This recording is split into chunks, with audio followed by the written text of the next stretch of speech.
It's an interesting question. It makes you wonder, like, how do you combat that? Because I agree, like, you also don't want, because now the problem is, well,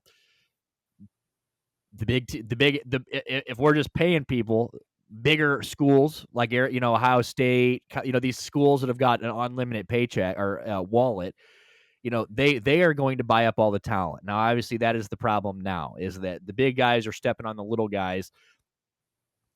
So we've made a good step forward. We're getting these guys paid, but now it's, again, there's always going to be a problem. Now we got to figure out how we're going to do that. Now, I would assume that um, that would be the next step. I don't know how they're going to do that, because, we got sports like MLB where we still haven't figured that out yet. I don't know if they do I don't know how you would salary cap a college or anything like that, or maybe you think of a way of, like, maybe maybe the game of college, and this might be the dumbest thing that comes out of my mouth. I really don't know, but you know, you got things like in baseball where these little market teams are getting a little bit of help from the league, and maybe these smaller schools, like these smaller division schools, or these schools that don't make enough money, like maybe they are afforded a little bit of help from the league to go out and get some bigger name players. Like maybe they say, okay, look, you meet this margin, we will help fund, we will, I don't know. I don't know how that goes, but there's got to be a way to make that even, because you're making a good step on paying the players.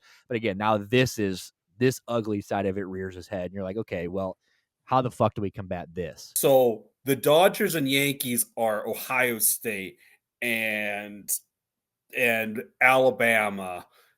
And then so you have the Miami Marlins, and they're not Oakland anymore, but the Athletics are the Rutgers and the Vanderbilt of their conferences.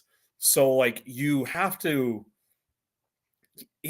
you might be right. You might have to have some sort of a luxury tax that, it might take a couple of years to figure out, but it's like if you spend over $30 million dollars on nil, you're throwing 10% of what above X number is going to a pot, and we'll distribute it to the smaller schools so that they can compete.